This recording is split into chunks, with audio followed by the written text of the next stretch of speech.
përshtatur me politikat e BE-s, politikat e jashtme, dhe ne duam të kontribuojmë edhe në të ardhmen në mënyrë më aktive dhe jo pasive. Where a new country would join and would be trialed in a sense for a certain amount of time, maybe months, maybe years. How would you feel about that? Well, we've been on trial for the past 13 years.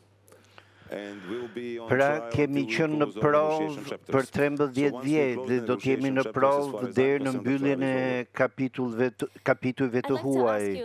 Kur të mbarojmë, atëherë do të ketë mbaruar gjithçka. It does ask you to clamp down on some things and to advance some reforms. It includes media freedom. It includes things like more coordination between ministers, because you have quite a big government. How are you looking to address these concerns? Well, let me tell you first that, as we said at the beginning, this is by far the best report that we have ever received. But of course, it's not perfect. If it were perfect, we wouldn't be a candidate country. We would be already in the top 5 most advanced EU member states. So, of course, some work needs to be done. Puna jon duhet të vazhdojë, por nuk ka kapitull ku nuk ka pasur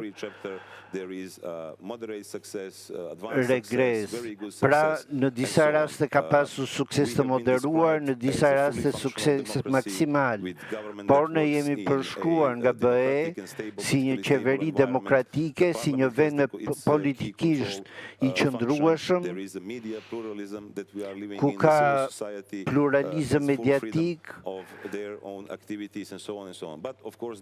por natyrisht ka disa rekomandime që duhen marrë parasysh dhe jo vetëm koordinimi mes ministrive, siç janë lufta kundër krimit të organizuar dhe korrupsioni. Ne presim që të shënojmë një rekord edhe në këtë drejtim, kur të kemi mbaruar negociatat dhe do të avancojmë, do të shojmë përpara lirinë e medias dhe lirinë e shprehjes.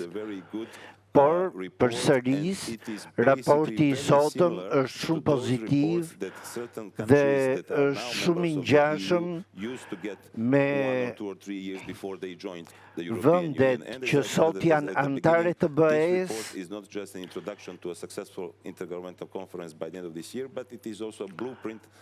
pra është një gur kilometrik për gjërat që duhet të bëjmë deri në brenda 2026-s. But how much of a geopolitical signal would it be if the EU were to accept Montenegro as a new country, and how much of a geopolitical cost would that be if the EU failed to do that swiftly? Answer to both of the questions is huge.